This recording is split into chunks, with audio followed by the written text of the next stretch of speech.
कर्नाटक चुनाव से पहले बीजेपी की मुश्किलें कम नहीं हो रही हैं। हफ्ते भर में ही 8 बड़े चेहरों ने बीजेपी का साथ छोड़ दिया।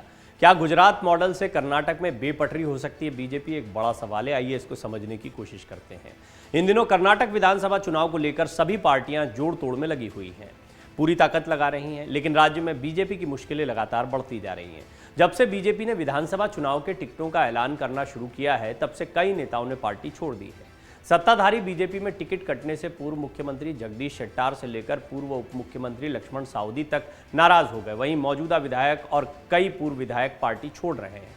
इतना ही नहीं, हफ्ते भर के भीतर 8 से ज्यादा बड़े राजनीतिक चेहरों ने बीजेपी का दामन छोड़ा है।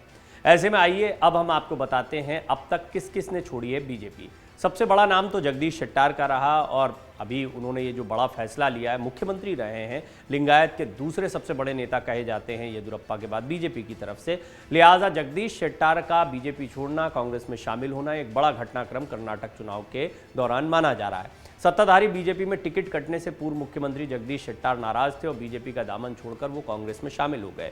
जगदीश शेट्टार ने 17 अप्रैल को कांग्रेस पार्टी का हाथ थामा। अब वो क्या लिंगायत वोटों को कांग्रेस के पास ला पाएंगे? कांग्रेस के लिए एक बड़ी कमी मानी जा रही थी, लेकिन वो 20 से 25 सीटों को प्रभावित करते हैं, ऐसा राजनीतिक विश्लेषकों का मानना है।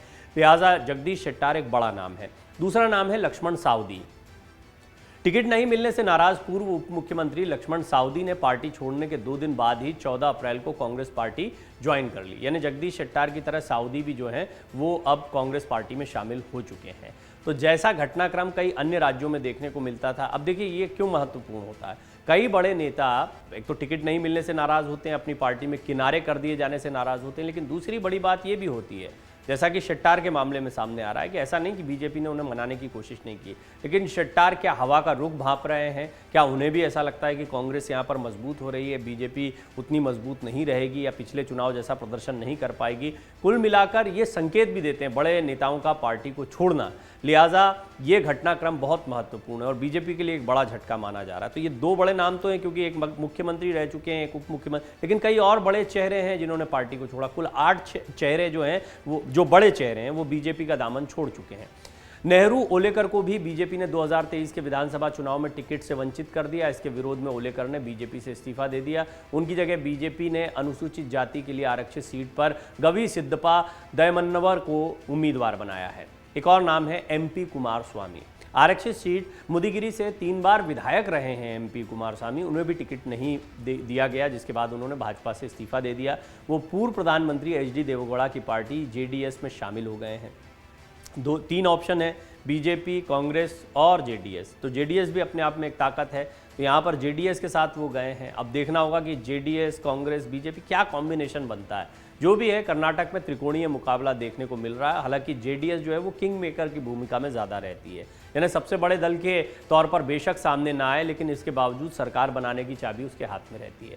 कुमारस्वामी आगामी राज्य चुनाव के लिए आरक्षित सीट से उम्मीदवार थे, लेकिन बीजेपी ने उनकी जगह पर दीपक डोडैया को मैदान में उतारने का फैसला किया है। बीजेपी एमएलसी आर शंकर ने भी टिकट से वंचित होने के बाद कर्नाटक विधान परिषद से इस्तीफा दे दिया। शंकर उन नेताओं में से एक थे जिन्होंने 2019 में बीजेपी सरकार बनाने में मदद की थी, ऐसा कहा जाता है, यानी वो भी काफ़ी महत्वपूर्ण नेता रहे हैं।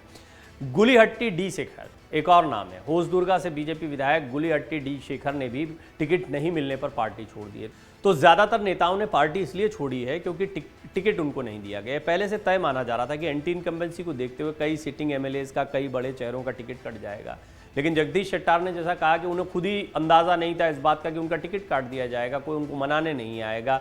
और दूसरी तरफ बीजेपी की तरफ से इस तरह की खबरें भी आई कि उनको मनाने की कोशिश की गई, बड़ा पद ऑफर किया गया, परिवार में किसी को टिकट देने की बात कही गई। ये सारे काम करने के बावजूद वो नहीं रुके। तो क्या जगदीश शेट्टार चाहते ही नहीं थे रुकना?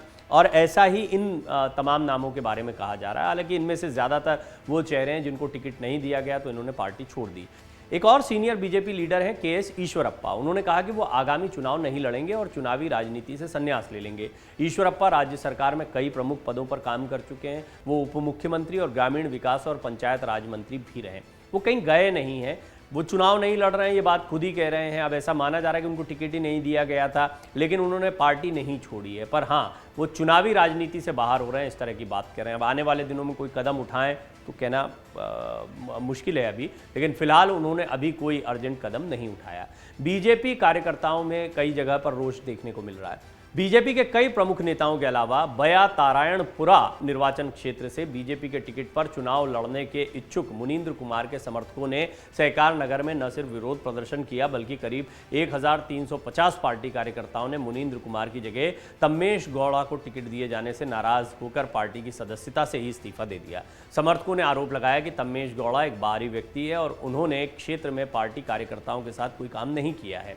गुजरात मॉडल कर्नाटक में बीजेपी को क्या भारी पड़ रहा है, बड़ा सवाल है। बीजेपी अक्सर हर चुनाव में करीब 30% मौजूदा विधायकों और मंत्रियों का टिकट काटकर उनकी जगह पर नए और युवा उम्मीदवारों पर दांव लगाती रही है।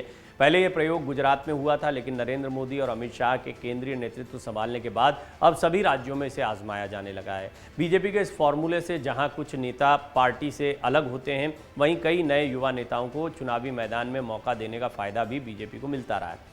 हालांकि कर्नाटक में गुजरात मॉडल कितना कारगर हो सकेगा ये तो 13 मई को पता चल सकेगा जब चुनावी नतीजे आएंगे, लेकिन उससे पहले गुजरात के अमूल डेयरी ब्रांड पर भी राज्य में सियासी उबाल आ चुका है। आपको बता दें कि कर्नाटक में 224 सीटों वाली विधानसभा में 10 मई को मतदान होना है और नतीजे 13 मई को आने वाले हैं। बहरहाल इस बार बीजेपी के लिए कर्नाटक बहुत चुनौतीपूर्ण रहने वाला है। कांग्रेस को उम्मीदें तो बहुत है, लेकिन देखना होगा कि चाहे ज़मीन पर मिले मुद्दे हों, एंटी इनकम्बेंसी का मुद्दा हो, बीजेपी की अंदरूनी उठापटक हो, इन सब का फायदा कांग्रेस कितना उठा पाती है। मन से उजाला कर चले, मन से उजाला कर चले, एक अमर उजाला